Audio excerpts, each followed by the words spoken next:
I'm Clara, 32, sitting in a stuffy lawyer's office, clutching a faded photo of my parents. Their passing still stings, but today's the will reading, and I'm hoping for some fairness between me and my sister Elise. The clock ticks loudly, and Elise smirks across the room, confident as ever. My stomach twists.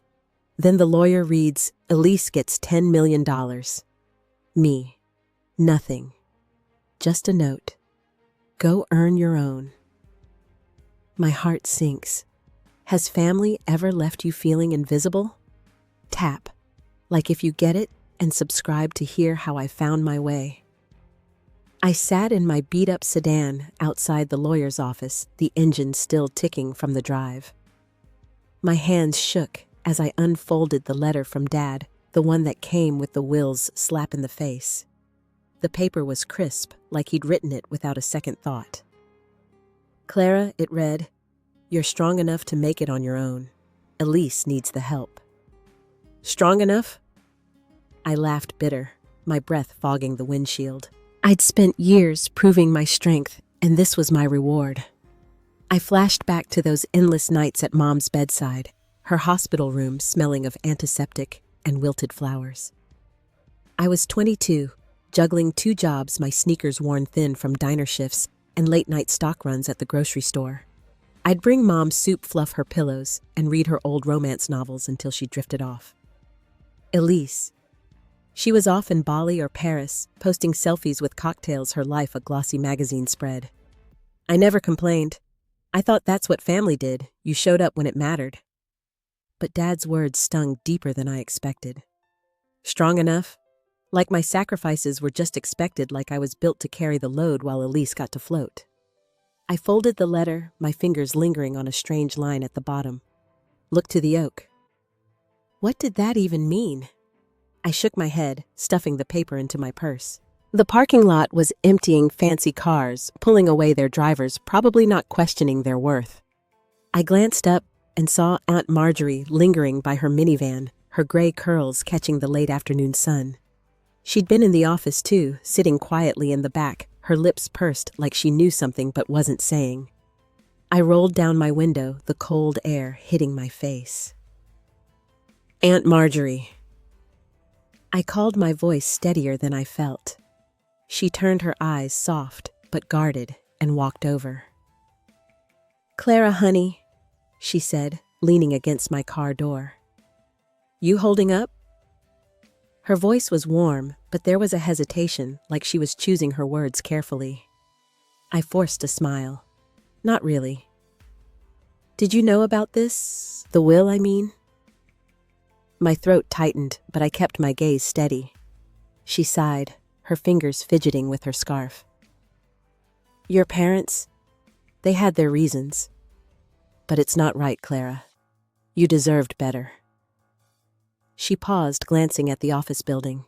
There's things you don't know, things they didn't want out. Her voice dropped almost a whisper, and I leaned closer, my pulse quickening. Like what I pressed, but she shook her head, her eyes darting away. Not here, she said, stepping back. Just don't give up on yourself. Okay? She squeezed my hand and walked off, leaving me with more questions than answers. What was she hiding? I wanted to chase after her, demand the truth, but my energy was drained, my heart too heavy. I started the car, the radio crackling with some upbeat pop song that felt like a mockery.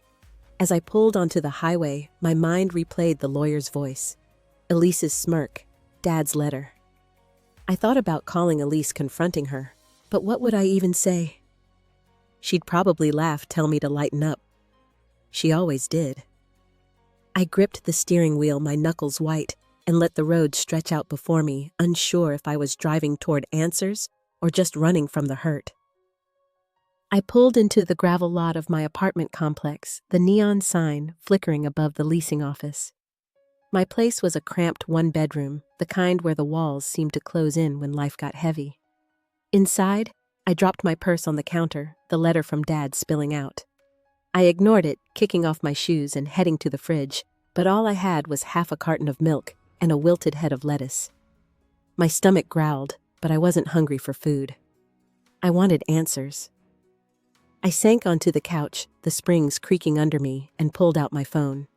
Elise's social media was a punch to the gut. She'd already posted about the will a photo of her in a sleek blazer captioned, "Blessed beyond measure." No mention of me, of course. I scrolled through her feed, each post a reminder of the life she'd been handed. There she was at a vineyard in Napa last year, laughing with friends while I was scrubbing dishes to cover Mom's chemo copays. I tossed the phone aside, my chest tight, with something I couldn't name, anger or grief or both. The doorbell buzzed, sharp and unexpected. I hesitated, then opened it to find Elise standing there, her designer coat draped over one arm, her husband Mark leaning against their SUV in the parking lot. Her perfume hit me first, floral and expensive, like she'd walked out of a department store ad. "Clara," she said, her voice light, like we were meeting for coffee. "Can I come in?" I stepped aside, my jaw tight. "What do you want, Elise?" My apartment felt smaller with her in it, her presence filling the room like a spotlight. She glanced around her nose, wrinkling slightly at the peeling paint on the walls. "I just thought we should talk. You know, clear the air after today." She set her coat on a chair, careful not to let it touch the faded cushion. "You seemed upset at the lawyers." "Upset?" I laughed, sharp and hollow. "You got $10 million, Elise. I got a pat on the head and told to fend for myself." "Yeah, I'm upset." She sighed, crossing her arms. "Clara, you're always so serious. Mom and Dad knew I needed the money to keep my lifestyle, my business. You're practical. You always figure things out." Her tone was casual, like she was explaining the weather. "Practical?" My voice rose, and I hated how it shook. I dropped out of college to take care of Mom. I worked doubles so we could afford her meds. "Where were you?" Elise posting beach photos while I was wiping her sweat off her forehead. Her eyes narrowed, but she didn't flinch. "Don't make me the villain. I was living my life. Mom and Dad wanted me to be happy, not tied down like you were." She stepped closer, her heels clicking on the linoleum. "You chose that role, Clara. Nobody asked you to play martyr." I froze, her words slicing through me. Martyr. Was that what she thought? What they all thought? My hands clenched, nails digging into my palms. I wanted to scream, to throw her coat out the door, but I just stood there, my breath shallow. Mark honked the horn outside, and Elise glanced at her watch. "Look, I didn't come to fight," she said, grabbing her coat. "Just don't make this harder than it needs to be." She left the door clicking shut behind her, and I sank to the floor, my back against the couch. The room was silent except for the hum of the fridge. I thought about Aunt Marjorie's cryptic words, the oak in Dad's letter, the way Elise's laugh had cut through me. Something was wrong, deeper than the will, deeper than money. I wasn't just overlooked, I was erased, and I needed to know why. I woke up to the buzz of my phone, the screen glowing with a new post from Elise. A photo of her signing papers for a sprawling mansion captioned, "New chapter, new home." My stomach churned. It hadn't even been a week since the will reading, and she was already spending her millions like pocket change. I tossed the phone onto my bed, the springs groaning under me, and dragged myself to the bathroom. The mirror showed dark circles under my eyes, proof of too many nights replaying Elise's words. Martyr. The word clung to me like damp clothes. At the diner, the breakfast rush was brutal. My apron was stained with coffee, and my feet ached from dodging spilled syrup on the floor. I forced smiles for customers refilling mugs and scribbling orders, but my mind was elsewhere. My landlord had left another voicemail, his tone sharper this time. Rent was overdue, and eviction was no longer just a threat. I had maybe 2 weeks before I'd be out on the street. I thought about those years I'd funneled every paycheck into Mom's care while Elise built her brand, her life, her freedom. And now, she had a mansion. I had a stack of bills. During a lull, I slipped into the break room, a cramped space, with a wobbly table and a vending machine that ate quarters. Gabe, my co-worker, was there sipping soda and scrolling on his phone. He was a lanky guy in his late 20s, with a quiet way of noticing things. "You okay, Clara?" he asked, glancing up. His voice was soft, like he already knew the answer. I shrugged, slumping into a chair. "Just family stuff. You know how it goes." I didn't want to spill, but his eyes held mine steady and kind, and I found myself talking. I told him about the will, Elise's millions, the letter from Dad that felt like a dismissal. Gabe listened, nodding, his fingers tapping the can. When I finished, he leaned back, his jaw tight. "Sounds like my brother," he said. "When our dad passed, he got the family farm, all 100 acres. Me, a handshake and a good luck. Said I was too restless to settle down." He shook his head, a bitter smile tugging at his lips. "Funny how family decides who's worthy." His story hit me hard, like looking in a mirror. I wanted to ask more, but the bell above the diner door jingled, and I was back on the floor serving pancakes and fake smiles. Gabe's words stuck with me, though. Worthy. Had I ever been that to my parents? I thought of Dad's pride in Elise's paintings, the way he'd framed them in the living room, while my report cards gathered dust on the fridge. I'd been proud of those grades, but they never seemed to matter. After my shift, I stopped by the library, needing a quiet place to think. The air smelled of old books and lemon polish, a small comfort. I was skimming job listings on a public computer when my phone buzzed again. A text from Helen, Mom's old friend, who'd been at the funeral but stayed out of the will drama. "Clara, can we talk?" "It's important." My pulse quickened. Helen wasn't one for casual chats. I texted back, agreeing to meet at her place tomorrow. That night, I lay awake, the streetlights casting shadows through my blinds. I kept seeing Elise's mansion, her carefree smile, while my own life felt like it was crumbling. I thought about Helen's text, Gabe's story, the way Aunt Marjorie had dodged my questions. Something was off, something bigger than the will.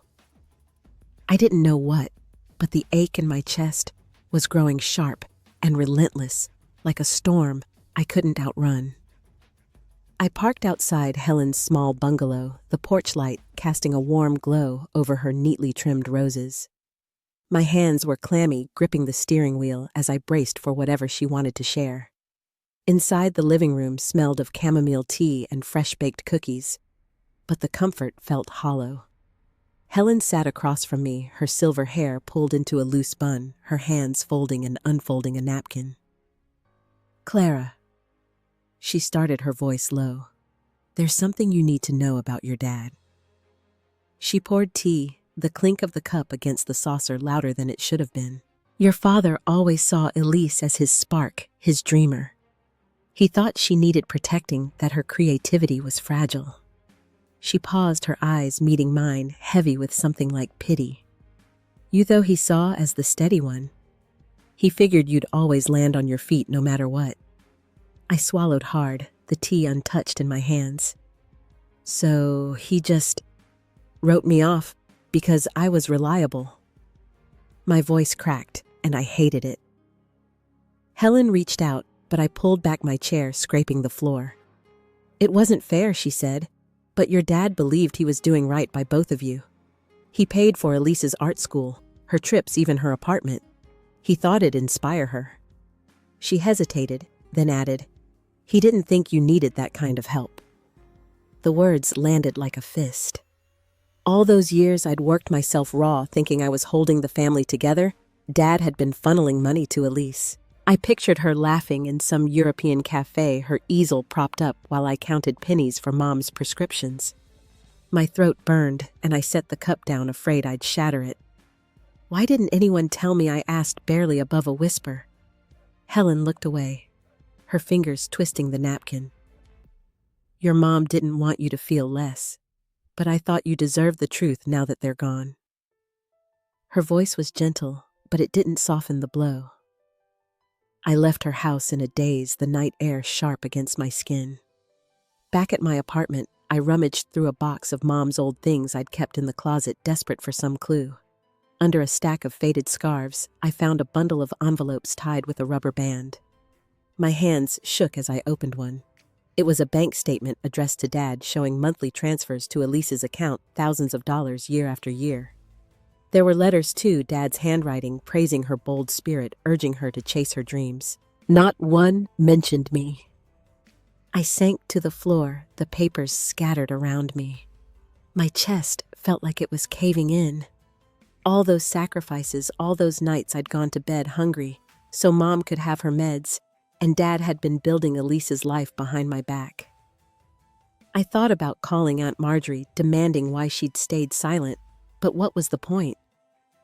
The truth was out, and it was uglier than I'd imagined. Elise's latest post popped up as I grabbed my phone, an invite to her housewarming party at the new mansion. I don't know why I went, maybe to see if she'd show a shred of guilt. The place was a palace, marble floors, and crystal chandeliers, guests sipping champagne like it was water. I stood in a corner, my thrift store dress itching against my skin, watching Elise glide through the crowd, her laughter bright and careless. Then she spotted me. "Clara," she called loud enough for heads to turn. "So glad you could make it to my little celebration." She sauntered over, a glass of wine in hand, her smile sharp. "You should try the catering," she said, her voice dripping with mock concern. "Looks like you could use a good meal." The room went quiet, eyes on me, and I felt like I was shrinking, my face burning. She leaned in, her breath warm with alcohol. "Don't be so bitter, Clara. It's not a good look." I turned and walked out, the chatter resuming behind me, my hands trembling so hard I could barely unlock my car. The drive home was a blur, my eyes stinging, my heart pounding with a rage I didn't know I could feel. Elise hadn't just taken the money, she'd taken my place, my worth, my family, and I was done pretending it didn't break me. The next morning, my phone rang, jarring me awake on the couch where I'd fallen asleep surrounded by Dad's old letters. The screen showed an unknown number, but something told me to answer. "Clara, this is Mr. Thornton," a calm, gravelly voice said. "I was your grandfather's lawyer. I need to see you. It's urgent." My heart skipped. Grandpa's lawyer, I hadn't heard from him since the funeral, when he'd shaken my hand and said little. I agreed to meet at his office that afternoon, my mind racing with possibilities. Mr. Thornton's office was on the edge of town, a small brick building with ivy crawling up the walls. Inside it smelled of leather and old paper, the kind of place that held secrets. He greeted me with a nod, his glasses perched low on his nose, and motioned to a chair across from his cluttered desk. "Clara," he said, pulling out a thin folder, "your grandfather left something for you. A codicil to his will separate from your parents' estate." I leaned forward, my pulse loud in my ears. A codicil. Why didn't anyone mention this before? My voice was sharp, but I couldn't help it. After weeks of being sidelined, I was done with half-truths. He adjusted his glasses, his expression steady. "Your grandfather insisted it stay confidential until after your parents' will was read." He didn't trust their judgment. He slid the folder toward me, and I opened it with trembling hands. Inside was a single page, Grandpa's handwriting, unmistakable, detailing a small cabin in the hills 40 miles from here, and a locked box buried beneath an oak tree on the property. My breath caught. The oak. Dad's letter had mentioned it, but I'd thought it was nonsense.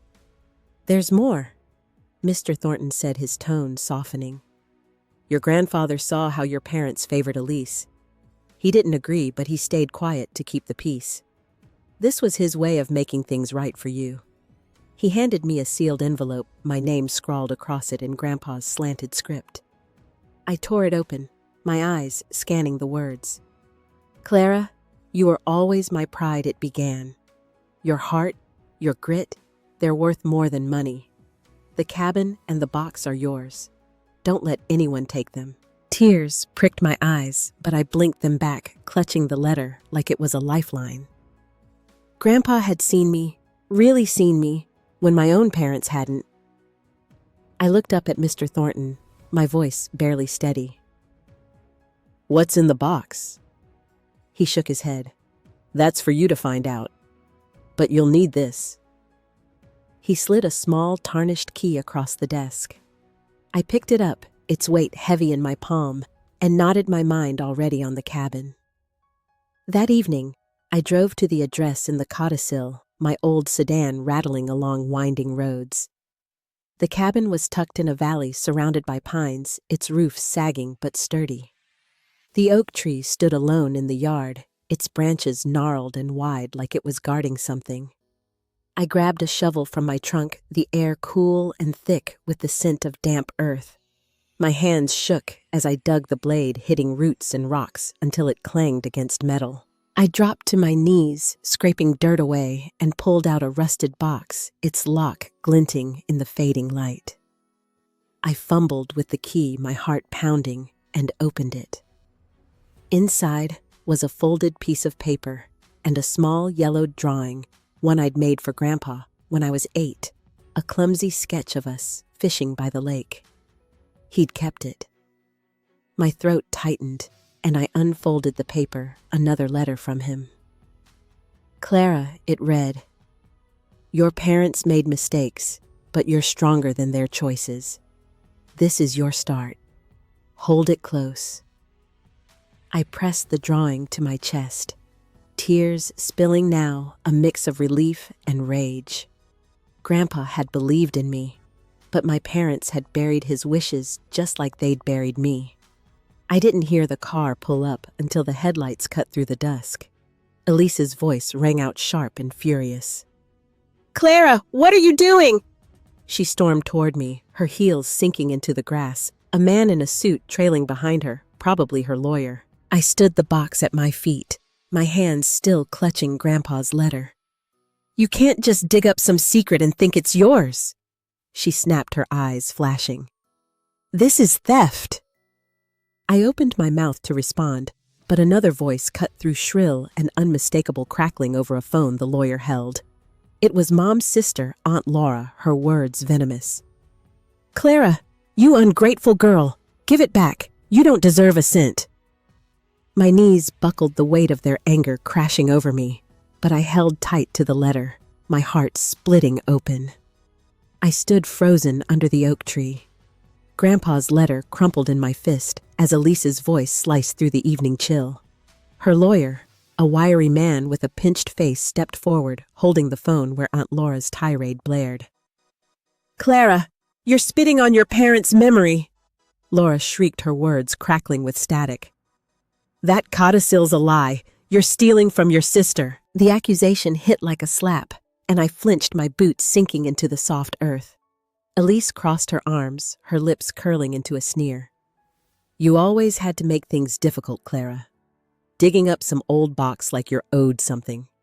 She gestured at the rusted box, its lid still open, exposing Grandpa's drawing and letter like a wound laid bare. "What's next? You gonna claim Grandpa's car too? Or his watch?" Her laugh was sharp, echoing off the cabin's weathered walls, and the lawyer nodded, scribbling something on a notepad. I wanted to scream that this wasn't about money, that Grandpa's words were the first time in years I'd felt seen. But my voice caught, trapped behind the lump in my throat.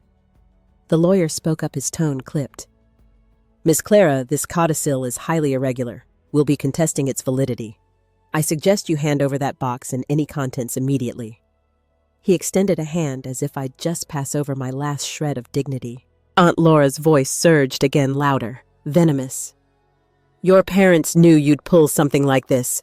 Always so selfish. Clara always wanting more." Selfish. The word burned, twisting the knife deeper. I thought of the nights I'd gone without dinner so Mom could have her pain meds, the way I'd sold my old guitar to cover a hospital bill. Selfish.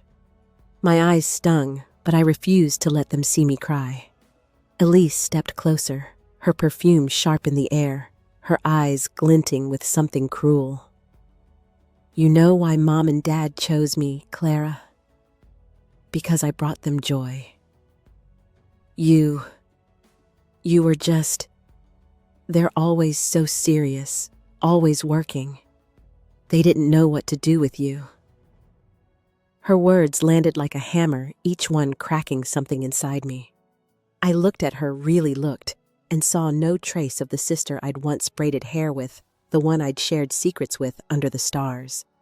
The lawyer's phone buzzed, and he held it up.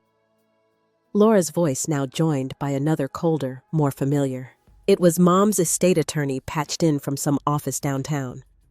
"Clara," he said, his tone dripping with authority, "your parents explicitly instructed that Elise receive the bulk of the estate.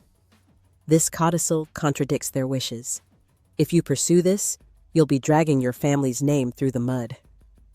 The threat hung heavy like a storm cloud ready to break. I clutched Grandpa's letter tighter, my knuckles white, the paper's edges cutting into my palm. I wanted to tell them they were wrong, that Grandpa's love wasn't a lie, that I wasn't the thief here. But the weight of their voices, their certainty pressed down on me, suffocating. Elise smirked, sensing my silence. "Give it up, Clara," she said, almost pitying. "You're not winning this one." The cabin's porch light flickered, casting jagged shadows across the yard. My chest heaved, my breath shallow, as their words swirled around me, a chorus of blame and betrayal.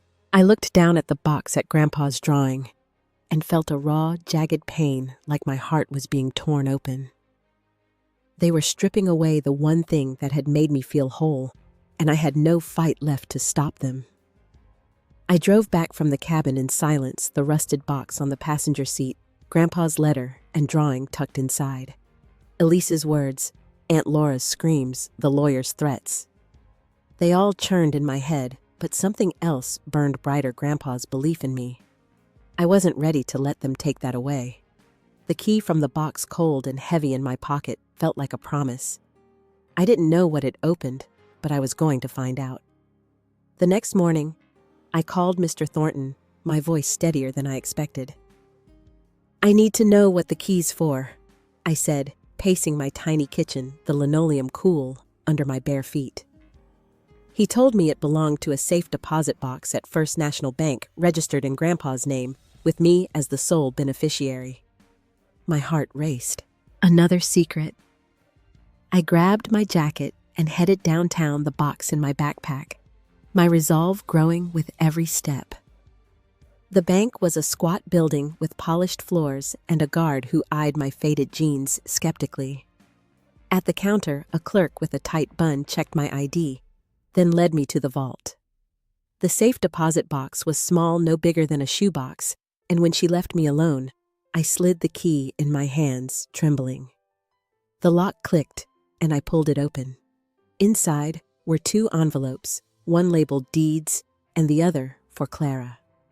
My breath caught as I opened the first, revealing documents for a small vineyard 30 acres not far from the cabin. Grandpa had owned it, and now it was mine. I sank into a chair, the papers shaking in my hands. A vineyard, not millions, but a piece of land, a chance. I opened the second envelope, finding a single page in Grandpa's handwriting. "Clara," it read. "This land was my dream, but I saw it in you too. Build something real. Don't let them stop you."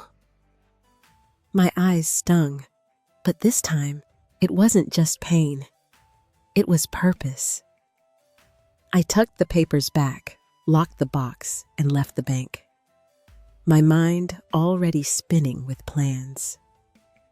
At the diner, I found Gabe wiping down tables, his apron smeared with ketchup. I hadn't planned to tell him, but the words spilled out: the vineyard, the key, Grandpa's note. He listened, his eyes lighting up. "Clara, that's incredible," he said, tossing the rag aside. "I grew up on a farm. I know vines, soil, the works. If you're serious, I'm in." His offer caught me off guard, but it felt right, like a door opening. I nodded, a small smile breaking through. "Deal." Back home, I spread the deeds across my coffee table, sketching ideas on a napkin, rows of grapes, a tasting room, a life I could build. My phone buzzed a voicemail from Elise's lawyer warning me to cease any claims on the codicil. I deleted it, my jaw tight. They could threaten all they wanted, I wasn't backing down. I thought of the vineyard soil waiting for my hands and felt a spark I hadn't known in years. This was my fight, and I was just getting started. The vineyard was a tangle of overgrown vines and cracked soil, but standing there, I saw a possibility where others might see ruin. The late afternoon sun cast long shadows across the rolling hills, and I breathed in the earthy scent, my sneakers sinking into the dirt. Gabe walked beside me, pointing out which vines could be salvaged. His voice steady with a farmer's instinct. I nodded, scribbling notes on a crumpled receipt, my heart pounding with a mix of fear and resolve. This was mine, and I wasn't letting it slip away. Back at my apartment, I spread out a library book on viticulture, its pages dog-eared and dense with terms like terroir and pruning. My eyes burned from hours of reading, but I kept going, determined to understand what I was taking on. My phone lit up with another message from Elise's lawyer, citing legal codes and demanding I surrender the vineyard's deeds. I stared at the screen, my thumb hovering over the reply button, then set it down. No more reacting. I was done being pushed. I needed help, real help, so I looked up a local attorney, Sarah Coleman, whose website promised fierce advocacy for small business owners. Her office was a converted storefront, the walls lined with photos of her shaking hands with clients. Sarah was in her 40s with sharp eyes and a no-nonsense braid. I laid out everything: the codicil, the vineyard, Elise's threats. She leaned back, tapping a pen against her desk. "Sounds like your sister's scared," she said, a slight smile tugging at her lips. "I've seen this before. People get sloppy when they're desperate." She flipped through the deeds, her brow furrowing. "There's something off here," she muttered, pulling up her laptop. After a few clicks, she showed me a scanned document, a filing Elise had made claiming the vineyard as part of her inheritance. The signature on it, supposedly Grandpa's, was shaky, nothing like the bold strokes in his letters. "This is a forgery," Sarah said, her voice firm. "We can fight this, Clara, but it'll cost." I swallowed, thinking of my dwindling savings, the eviction notice taped to my door. "Whatever it takes," I said, my voice low but certain. Sarah nodded, already jotting down a plan. As I left her office, the weight of my choice settled over me, not heavy, but grounding. I was betting everything on this land, on myself. That weekend, I faced a new challenge. A sleek black car pulled up as I was clearing weeds at the vineyard, a man in a tailored suit stepping out. He introduced himself as Tom Wheeler, a developer with plans for a strip mall. "This land's got potential," he said, gesturing at the hills like they were already paved over. "I'll pay you double its value cash, no hassle." His smile was all teeth, his eyes scanning me like I was an obstacle to remove. I gripped my rake, the wood rough against my palms. "Not for sale," I said, my voice steady despite the knot in my stomach. He chuckled, handing me a business card. "Think it over, Clara. You don't look like the farming type." I watched him drive off, the card crumpled in my fist. His words stung, but they also lit a fire. I wasn't just farming, I was building something no one could take. Later, as the sun dipped low, I found a small patch of wildflowers hidden behind a crumbling stone wall, their petals vibrant against the dusk. Grandpa must have planted them, a quiet act of care, just like the vineyard itself. I knelt, brushing my fingers over the blooms, and felt a shift inside me, a strength I hadn't known I had. I stood, the wildflowers at my feet, and looked out over the land. My land. I wasn't loud about it, didn't need to be. I just picked up my rake and kept working, the silence around me heavy with promise. The vineyard's first signs of life came slowly, like a whisper. Tiny green buds peeked out from the vines I'd spent weeks pruning, their delicate curls catching the morning light. I walked the rows each dawn, my boots crunching on gravel, checking for pests, my hands learning the rhythm of the land. It wasn't much, but it was enough to keep me going. I'd moved into the cabin to save on rent, the sagging roof and creaky floors, a small price for staying close to my dream. Sarah called me to her office a week after we'd filed to contest Elise's forged documents.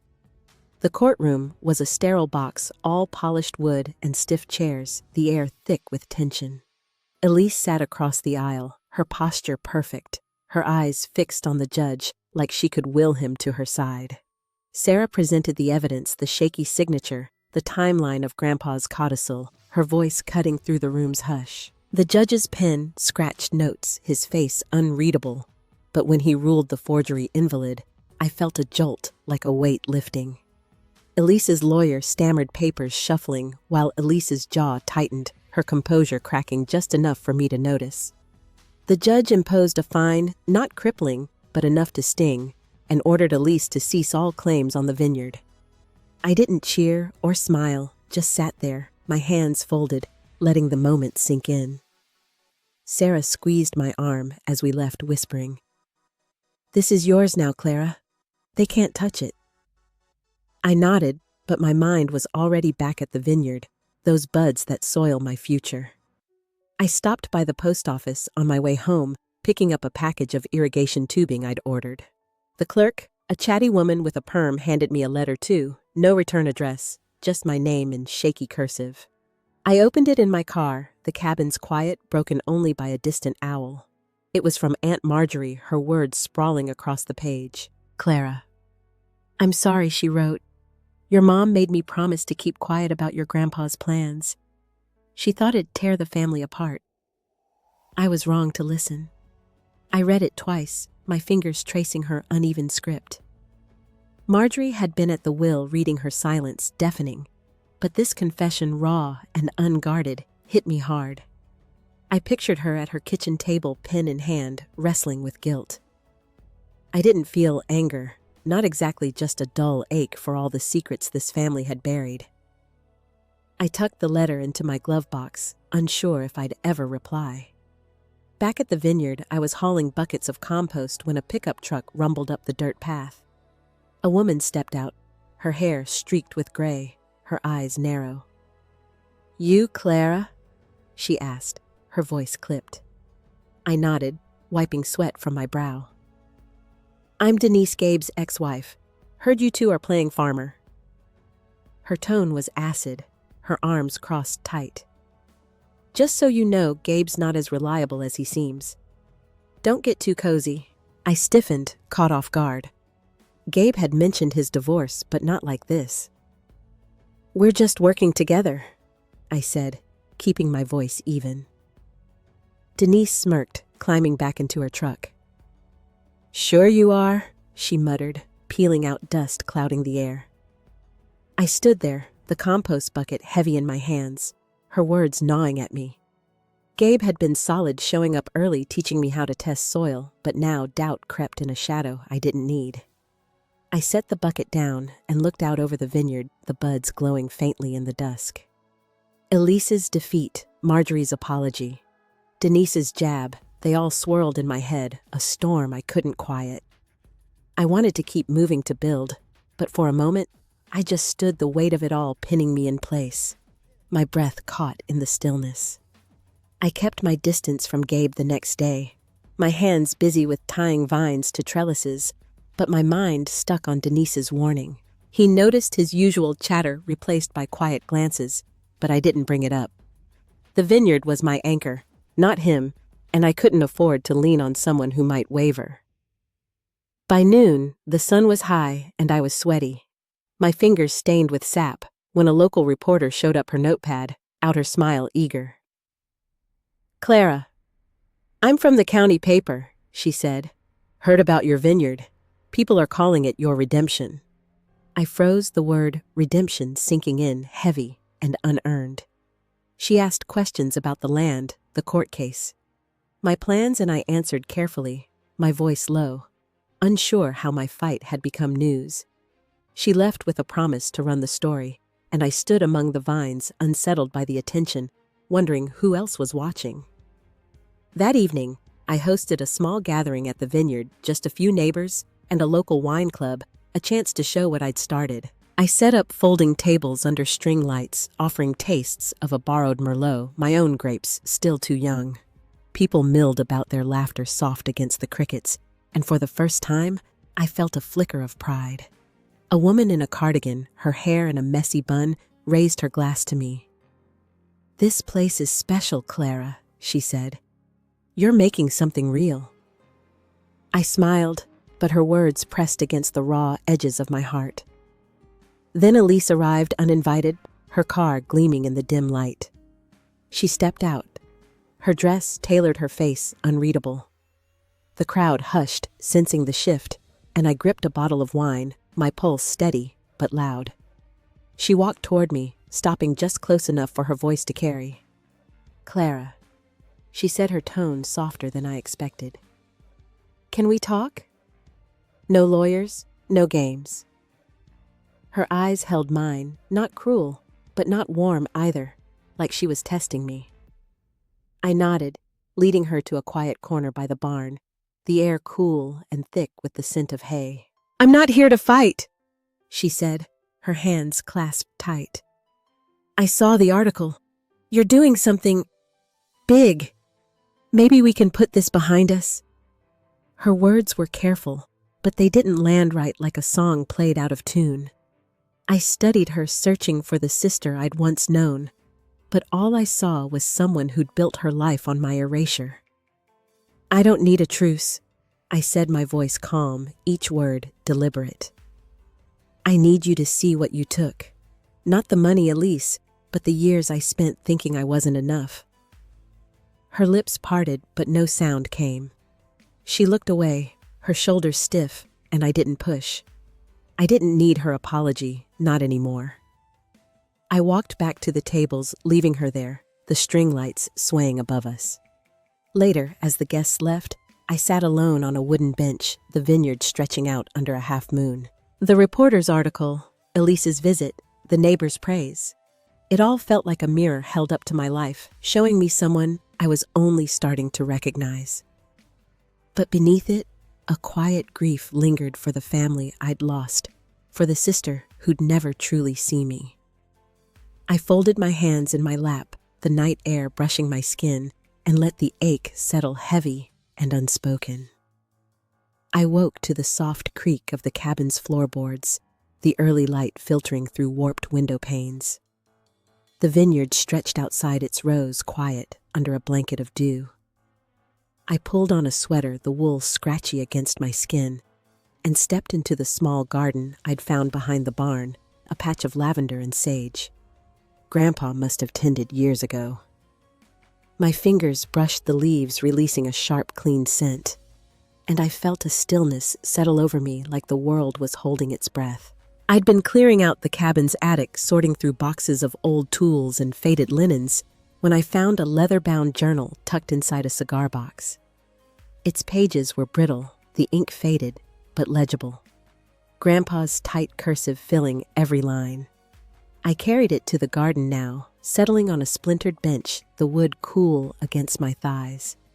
The first entry was dated 20 years ago, when I was just a kid, and it wasn't about the vineyard or the family. It was about me. "Clara's got a fire in her," he wrote, quiet but fierce. "She brought me a rock today, said it looked like a heart. I kept it." I smiled, picturing my younger self gap-toothed and earnest, trailing Grandpa through the hills. The journal went on, page after page, detailing moments I'd forgotten: my first bike ride, the time I helped him fix a fence, how I'd sit on his porch and ask about the stars. He saw me not as the dutiful daughter, but as a person whole and enough. My chest tightened, but it wasn't pain, not like before. It was gratitude, heavy and warm, for a man who'd loved me without needing to say it loud. I closed the journal, my fingers lingering on its worn cover, and looked out at the lavender, their purple tips swaying in the breeze. I'd spent so long chasing my parents' approval, measuring myself against Elise's shine, but Grandpa's words showed me I'd been enough all along. Later that day, I drove into town to meet Helen at a small cafe, its walls lined with mismatched art. She was already there stirring sugar into her coffee, her smile soft, but searching. "You look different, Clara," she said as I slid into the booth, the vinyl squeaking under me. "Lighter, maybe." I shrugged, wrapping my hands around a mug of tea, its steam curling upward. "I found something of Grandpa's. It's helping me see things clearer." I didn't mention the journal, not yet. Instead, I asked about her memories of him, the stories I'd never heard. She leaned back, her eyes distant, and told me how Grandpa would slip cash into my school backpack when Mom wasn't looking, how he'd brag about my spelling bee wins to his poker buddies. "He was proud of you," she said, her voice thick. "Always."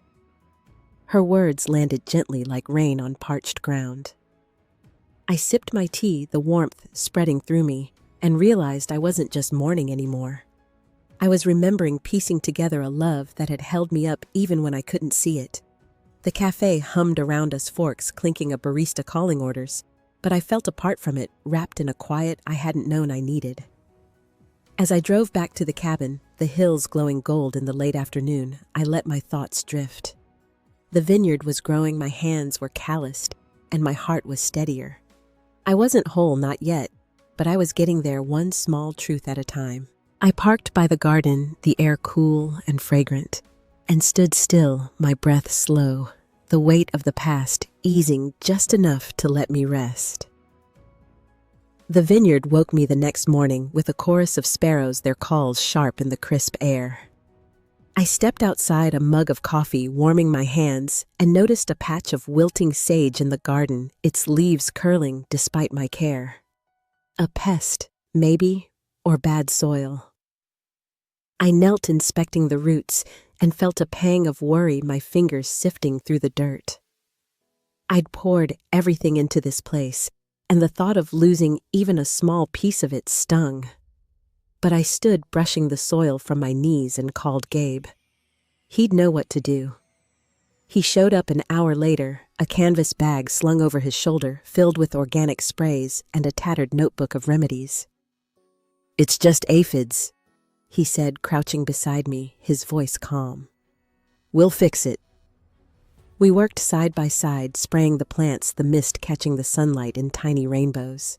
I watched him, his hands steady, and realized I'd misjudged him after Denise's visit. "Thanks for sticking with this." I said my words quiet but firm. He nodded, a small smile breaking through, and we kept going. The garden coming back to life under our care. That afternoon, I found myself thinking about Grandpa's journal again. Its pages, a map of who I'd been to him. I didn't reread, it didn't need to.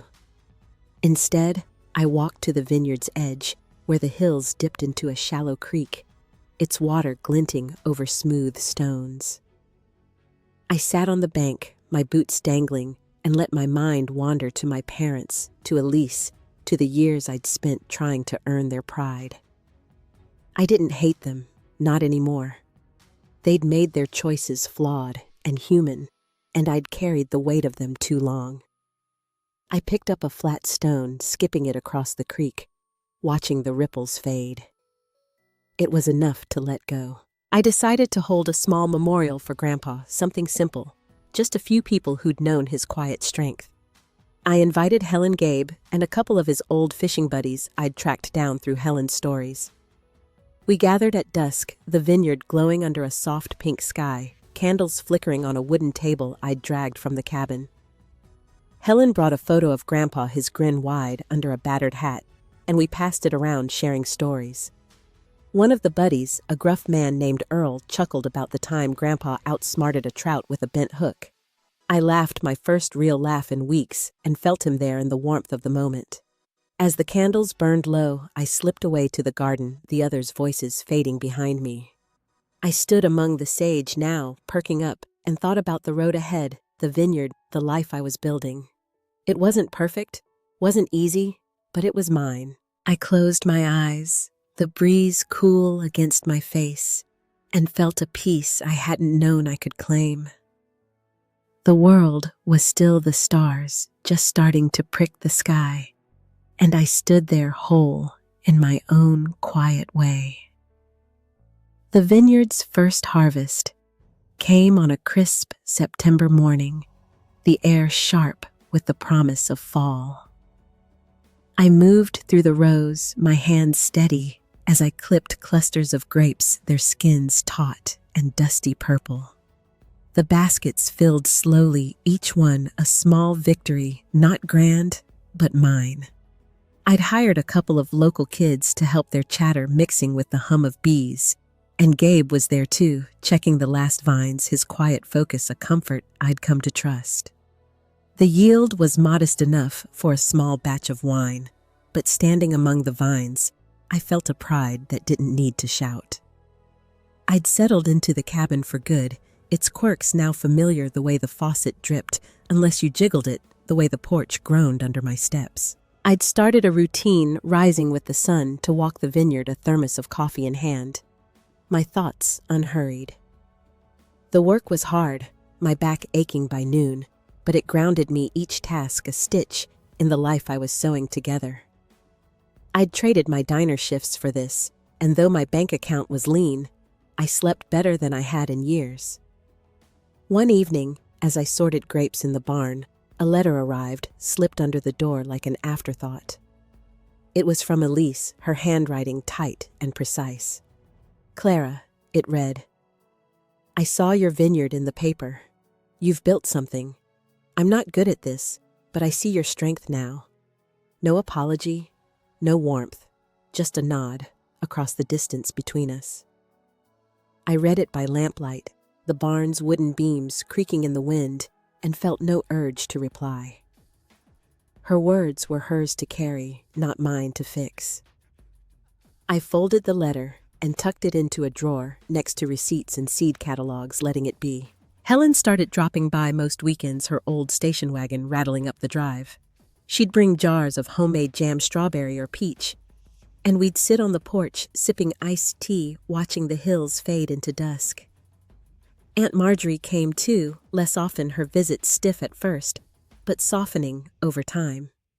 She'd roll up her sleeves and help me label bottles, her hands quick despite her age, and we'd talk about small things, weather recipes, never the past. They weren't family in the old way, loud and tangled, but in a new way, steady and chosen.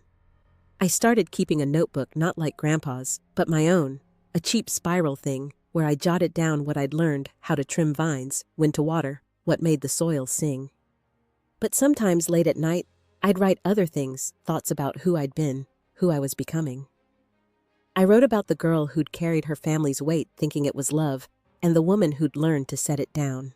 Those pages were private, tucked under my mattress, but they held me together, a map of my own heart. As the harvest wrapped, I stood at the vineyard's edge, the sky a deep indigo, the stars sharp above the hills. My hands were stained with grape juice, my boots caked with dirt, and I felt whole, not because everything was perfect, but because I'd built this. I breathed in the cool air, my chest rising slow, and let the quiet wrap around me, a moment of rest before the work began again. One crisp evening after the last grapes were pressed, I wandered to the vineyard's northern edge, where the land sloped gently toward a cluster of pines. I'd noticed a bare patch there, a spot where the soil seemed to wait for something new. I decided to plant an oak tree, a small sapling I'd bought from a nursery in town. I dug the hole myself, the shovel biting into the earth, my breath visible in the cool air. As I packed dirt around the roots, I thought about Grandpa's cryptic note, "Look to the oak," and how it had led me here to this moment, this choice. The tree wasn't much, just a thin trunk and a few leaves, but it felt like a promise, a marker of my own roots taking hold. I started spending my evenings on the cabin's porch, a blanket over my shoulders, watching the sky shift from amber to deep blue. I'd think about the years I'd spent measuring my worth against others, my parents' choices, Elise's ease. I'd wanted their love to mean I was enough, but I'd learned it didn't work that way. Love, even flawed love, wasn't a ledger to balance. I forgave them not because they deserved it, but because I deserved to be free. That forgiveness was quiet, a choice made in the stillness of those nights, and it changed me more than any fight ever could. The vineyard wasn't just land anymore. It was a mirror showing me what I could do when I stopped waiting for permission. I'd built something not to prove anyone wrong, but to prove myself right. And that was the heart of it, the lesson that settled into my bones. My worth wasn't tied to what others gave or took. It was in the work of my hands, the choices I made, the life I shaped. I didn't need millions or applause. I needed to know I could stand on my own ground, steady even when the wind howled. I thought about everyone who'd crossed this path with me. Helen's stories, Gabe's loyalty, even Elise's letter, a gesture that didn't erase the past, but didn't need to. They were part of my story, but they weren't its center. I was. And that truth, simple as it was, felt like coming home. What's the moment that made you realize your own strength? I'd love to hear about it in the comments to know what's carried you through. If this story touched you, please give it a like, subscribe to follow along, and maybe share it with someone who needs a reminder of their own worth. Thank you for listening, for being here with me. Here's to finding our way one step at a time.